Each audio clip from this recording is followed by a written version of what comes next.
Hi, everybody. Welcome to Christian Homestead. My name is Jared. One of my favorite quotes on this Second Coming Quotes spreadsheet is this one from President Nelson. It's from November 1st, 2018, and it's a social media post. He said, "We're just at the exponential phase of growth." That is a huge statement. We're just at the exponential phase of growth. And it will continue. The Lord has said, "I will hasten my work in its time," and he makes good on his promises. My dear friends, we are witnesses to the process of restoration. If you think the church is fully restored, you're just seeing the beginning. There's much more to come. Wait until next year and then the next year. Eat your vitamins, get your rest. It's going to be exciting. It has certainly been exciting. Ever since President Nelson became president of the church, we have seen a blizzard of changes. I say blizzard because of that blog post from Called to Share, in which he noted a number of church leaders talking about the changes and comparing them to snowflakes in a blizzard. We have definitely seen a blizzard, and it seems like the blizzard is continuing. In fact, let's go over to church news, and there's this new article. Area presidency assignments for 2026 to 2027 include, quote unquote, adaptations. The changes just keep coming. Okay, this is by Scott Taylor. The First Presidency of the Church of Jesus Christ of Latter-day Saints has announced the church's 2026 to 2027 area leadership assignments, which feature changes in numbers and naming. The changes, an increase of members in some area presidencies from 3 to 4. Okay, so of course, whenever you have, with like maybe one exception, whenever you have a presidency in the church, whether it's stake presidency, or you think about a bishopric, you think about Relief Society presidency, you typically have the one that's the leader of the presidency, the president, and then you have two counselors. The only exceptions I can think of would be the presidency of the 70, where you have 7 presidents. And then mission presidents, they don't have, at least as far as I know, unless something has changed and I missed it, they don't have counselors. At least on my mission, you had like the president of the mission and then the 2 APs, which were young missionaries, and they were kind of like counselors to the president of the mission. Correct me if I'm wrong or if something's changed. But the same thing with area presidencies, a president and 2 counselors. So the article says going from 3 to 4 and the dropping of specific counselor assignments were described as quote unquote adaptations that increase support in area presidencies to better meet the needs of a growing modern church. And that's what's so exciting about this. I have some numbers to show you. I've updated a couple of spreadsheets. I'm getting a better and better look at the big picture of the church, in the history of the church, in the areas of the church, and what's going on. I'm excited to show you what I put together. Okay, to better meet the needs of a growing modern church, in a news release published Wednesday, April 15th on churchofjesuschrist.org, the 2026 to 2027 area assignments become effective August 1st. Area presidencies, which continue to have an assigned area president, no longer have specific counselor designations. In the area presidencies shown below, the area president is shown first at the left with an asterisk by his name. The church has 24 administrative areas.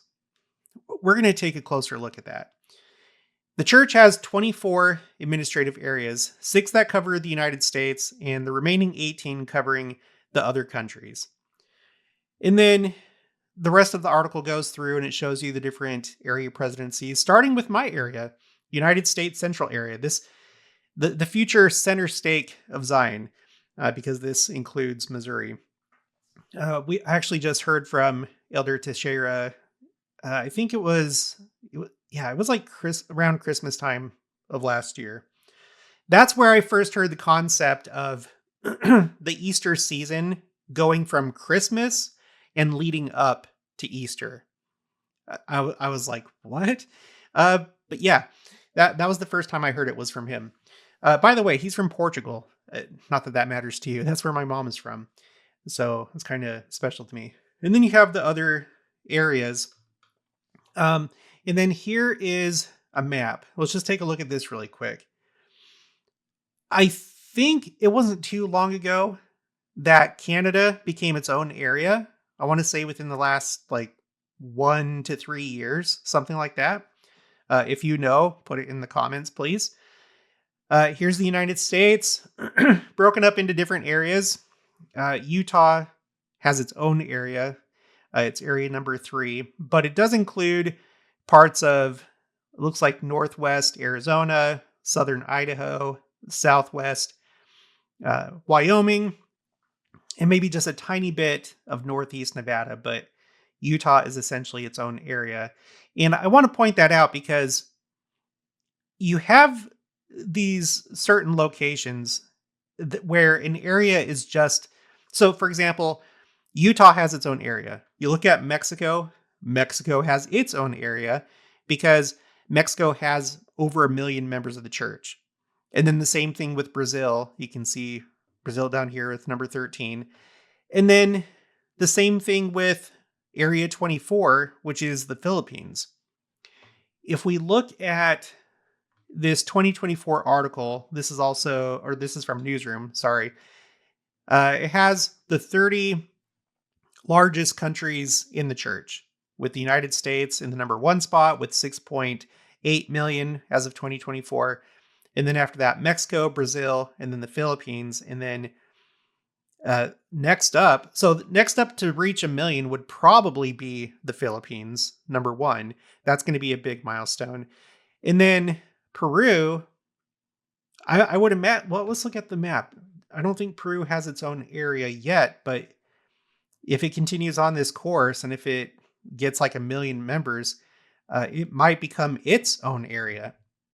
So you see where this is going. As the church grows, you're probably going to get more and more areas of the church, I would think. I don't know for sure, but I did do a little bit of research and I've updated this spreadsheet called Timeline Missionary Work, which I may rename this because I'm now starting to track lots of different things on here. But I decided to add a column O, for administrative areas. So if we think about this map, it's like, I don't know what the government in the millennium is going to be like, but these boundaries may be significant. I'm sure that they would change over time, but it's almost like if the whole world was a country, the kingdom of God, these different areas would be like the states or the territories of the kingdom of God. That's kind of how I think of it. I think you can think of it kind of in that way. I know that's not strictly what it is, but right now, the church has 24, right? Is that what it said? Yeah, 24. And I wanted to look at the big picture and how that has changed over time, because I don't think it's going to stay at 24. Because if now, because of church growth, they're starting to add counselors to area presidencies, as the church gets bigger and bigger, I don't think you're going to have an area presidency that ends up with like 100 counselors. You're probably just going to make a new area, right? Doesn't that make sense? So it's probably not going to stay at 24. We're probably going to see the day when there's hundreds, maybe thousands of area presidencies. I guess that's the big question. I that's my best guess. That's probably what would happen is you would have hundreds, you would have thousands of area presidencies as the church grows. And maybe this will be how it is in the millennium. You'll continue to have area presidencies. I'm not sure. We'll just have to wait and see. But the concept of administrative areas, from what I've initially researched, it seems that it started in 1984 with 13, which that's a really interesting number because I recently did a video talking about the tribes of Israel. It was in that video about Ezekiel. Please go watch that video. That video is fascinating. It has to do with the millennium. Has to do with land and territories, has to do with the tribes of Israel. But essentially, if you were to ask everybody in my audience to stand together by tribe, according to your patriarchal blessing, there would be the potential that you would have 13 different groups, because you have Ephraim and Manasseh, which make up Joseph, right? Because Joseph was divided into two tribes. His sons were adopted by Israel. And then you have Levi. So really, you have 13. Um, you think about the United States and how it started with 13 colonies. I feel like there's something to that, something that's kind of divine about that number. But we started with 13 administrative areas in the church in 1984. Okay, and then I did my best to find, news articles and um, other sources to fill out this information. My references are over here in column Y. But then the next data point that I have is 1996, where we now had 23. And so you can see, we only have one more today in 2026 than we did in 1996. But that number has changed. In 2019, the church only had 21, but then the next year, in 2020, it was 22. And then another one was added in 2020. Okay, so 2019, 21, 2020, 22, 2022, 23, and then in 2024, that's when we got the 24 that we have now. And so as far as I know, this is the largest number of administrative areas that the church has had. And I'm curious to see how big this number may become in the future. I've decided to add this news that we're talking about, that area presidencies can now be have a total of 3 or 4, because that's just another change. And the article says explicitly that it has to do with growth, with a growing church. And so I've added it to this spreadsheet called Timeline, Preparing the Church for Second Coming.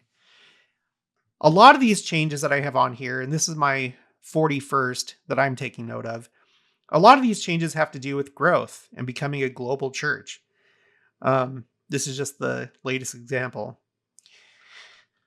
So anyway, that's pretty much it. Speaking of Portugal, it looks like Portugal was lumped in with the pink area here. Let's see, number 19. Let me zoom out, or not zoom in. Let me zoom out. Where is 19? Sorry, this wasn't supposed to take this long. Is it up here? Oh, Europe North. And then the green area, 20, that's Europe Central. And then you have the Middle East. That's number 16. It's called Middle East / African North.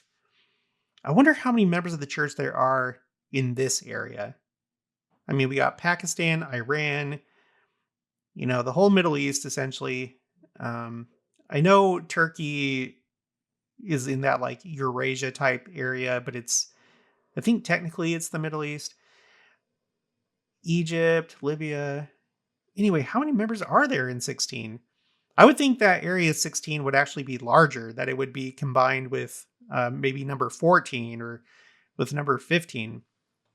But I guess there's enough to where it warrants its own area, I guess. Let's see, 21. That's a relatively small area, geographically speaking. It incorporates Japan, North and South Korea, and Mongolia. But yeah, the Philippines down here is its own. And then number 23 is the Pacific. So that's Australia and, where's New Zealand? New Zealand didn't make the map. But I'm sure it includes New Zealand. And then I think this is Papua New Guinea on this side. And then the Pacific Islands. So yeah, we're going to have to keep an eye on this and see how things change over time. I guarantee that within the next few years, there's going to be a new area. added, because I think President Nelson is right. I think there's going to be exponential growth. I find it hard to believe that a new area would not be added in the next few years, if not multiple new areas. All right, so exciting things that are taking place in the church. All right, that's going to be it for this one. I'll talk to you guys later.